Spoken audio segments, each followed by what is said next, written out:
लोग 4 सीटें जिसमें मतदान हुआ है, 4 की 4 सीटें एनडीए के प्रत्याशियों की वहां से जीत हो रही है। 90 का वो दशक हम लोग को देखने को मिला जहां पे माँ बहनों को गाली दी जाती है, जहां पे लोगों को सरेआम बेइज्जत किया जाता है। नमस्कार, आप देख रहे हैं न्यूज फोनेशन। मैं हूं आपके साथ नरोत्तम सिंह।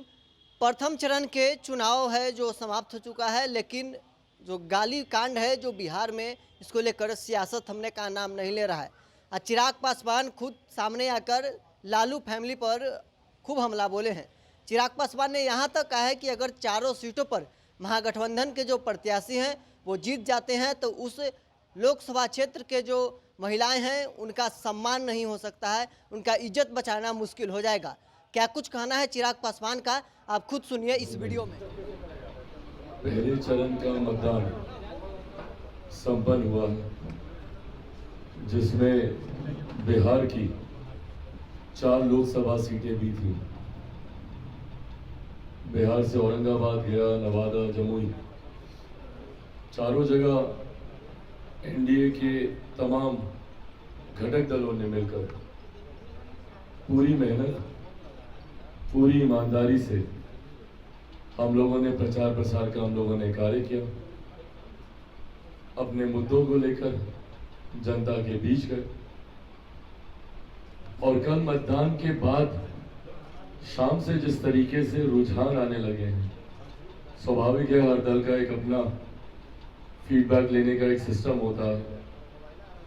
अलग अलग माध्यम से, अलग अलग सोर्सेज के द्वारा जानकारी प्राप्त की जाती है कि किस बूथ पर क्या रहा, ओवरऑल सिनेरियो क्या रहा, विधानसभा वाइज कहां कहां पर हम लोग लीड करेंगे और अंतोगत्वा क्या परिणाम रहेगा।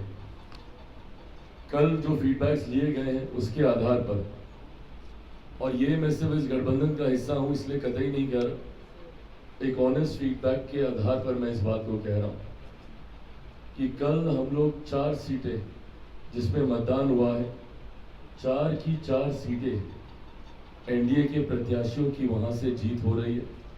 उसमें कहीं कोई शंका नहीं है। ना सिर्फ 4 की 4 सीटें हम लोग जीतेंगे, बल्कि जीत का मार्जिन भी जो है वो भी बेहतर होने जा रहा है।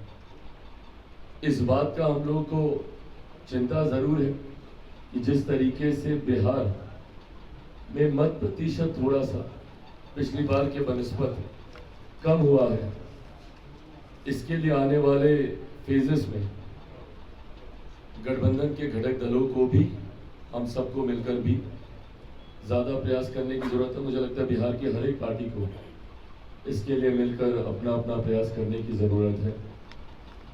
और आने वाले दिनों में मतदाताओं को कैसे और मोटिवेट किया जा सके मतदान केंद्र तक जाने के लिए, मैं मानता हूं जितना ज़्यादा मत प्रतिशत होता है, लोकतंत्र हम लोग का उतना ज़्यादा मजबूत होता है।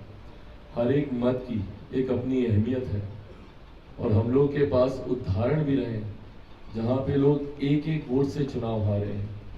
तो ऐसे में एक एक मत कितना महत्वपूर्ण है, ये सब कुछ समझना जरूरी है। उम्मीद करता हूं कि आने वाले दिनों में चुनाव की गंभीरता को और गंभीर रूप से लेते हुए हर एक बिहारी अपने मत का इस्तेमाल हम लोग करेंगे।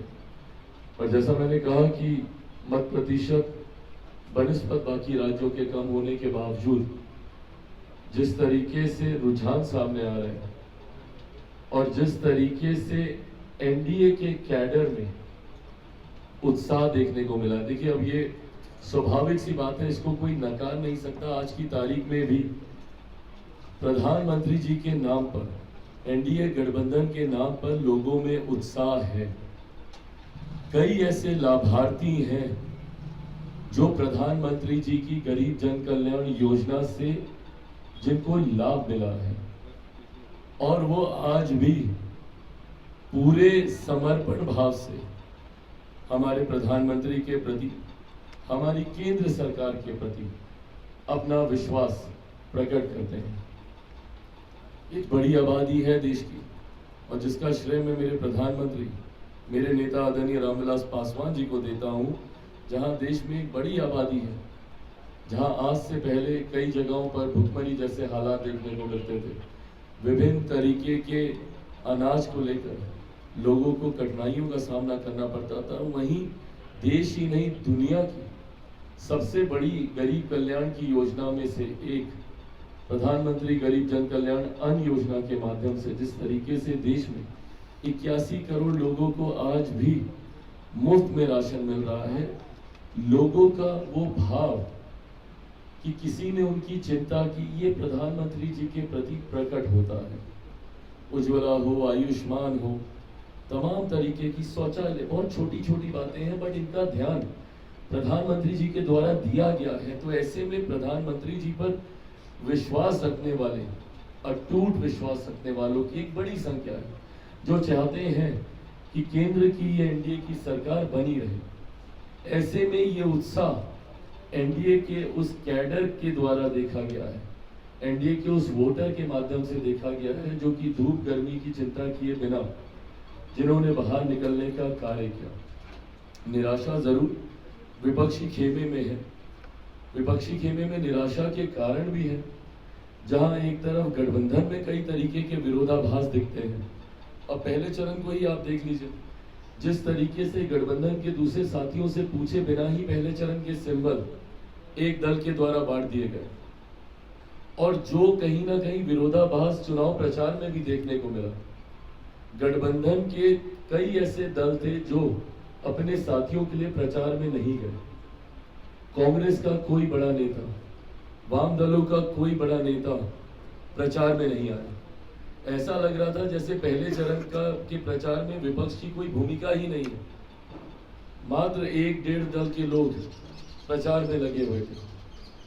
उसके अलावा कोई बड़ा नेता केंद्रीय स्तर का, और मुझे कभी कभी ताज्जुब होता है कि पूरे एक राज्य की आप अनदेखी कैसे कर सकते हैं।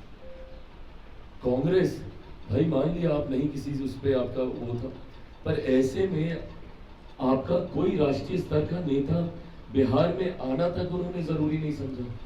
और ये वो लोग हैं जो हमारे प्रधानमंत्री पे ताने देते हैं कि भैया क्यों प्रधानमंत्री इतनी बार बिहार जा रहे हैं, डर गए हैं क्या? तो आप बिहार नहीं आ रहे हैं तो मतलब क्या आप ओवर कॉन्फिडेंस में हैं? भाई एनडीए गठबंधन हर चुनाव को उतनी ही गंभीरता से लेता है। कई बार हम लोगों के ऊपर आरोप भी लगते हैं कि हम लोग छोटे छोटे चुनाव को भी क्यों इतनी गंभीरता से लेते हैं, पर लोकतंत्र में जरूरी है हर चुनाव के महत्व को समझना। ऐसे में इतना ज्यादा इग्नोर करना किसी एक फेज को, मुझे लगता है ये विपक्षी दलों के गठबंधन को, अब वो महागठबंधन है, यूपीए है, इंडिया अलायंस है, जो भी इन लोगों का नाम है, इन लोगों को बहुत भारी पड़ने जा रहा है। बिहार की जनता ने इस बात को महसूस किया है कि विपक्षी गठबंधन में एकता का अभाव है। एक दूसरे के प्रति लोग प्रचार में आने से कतरा रहे हैं। आप मुझे बताइए ना, कांग्रेस का जो भी थोड़ा बहुत काडर है वो क्यों उत्साहित होगा? उसने अपने नेता को देखा ही नहीं यहाँ पे। और तो और उनके प्रदेश के स्तर के भी नेता, जो मेरी जानकारी है, संभवतः गलत हो सकती है, पर जो मेरी जानकारी है उनके तो प्रदेश स्तर के भी नेता गठबंधन के सहयोगियों के लिए प्रचार में नहीं गए। तो ऐसे में उनका काडर क्यों एक्साइटेड होगा? वाम दलों का वोटर क्यों एक्साइटेड होगा? और जिस तरीके से जिस दल के नेता प्रचार में व्यस्त थे, जिन्होंने मेहनत की, उनका हुड़दंग और उनकी दबंगई भी हम लोगों ने देखी।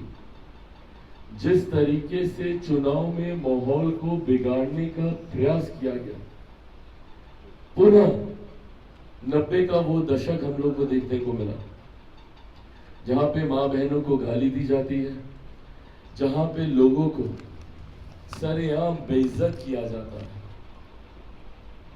एक के बाद एक कई ऐसे उदाहरण सामने आए। जिस विषय का मैं जिक्र कर रहा हूं आप लोगों से छुपा नहीं है, आप सब ने उन तस्वीरों को देखा, उस वीडियो को आपने देखा, जहां पर राष्ट्रीय जनता दल के आज की तारीख में सबसे बड़े नेता, बिहार के पूर्व उप मुख्यमंत्री, जिनको मैं मेरा छोटा भाई मानता था, वो मंच पर मौजूद थे। और उनके सामने जिस तरीके से मेरे परिवार के लोगों को गाली दी गई, और अफसोस इस बात का मुझे ज़्यादा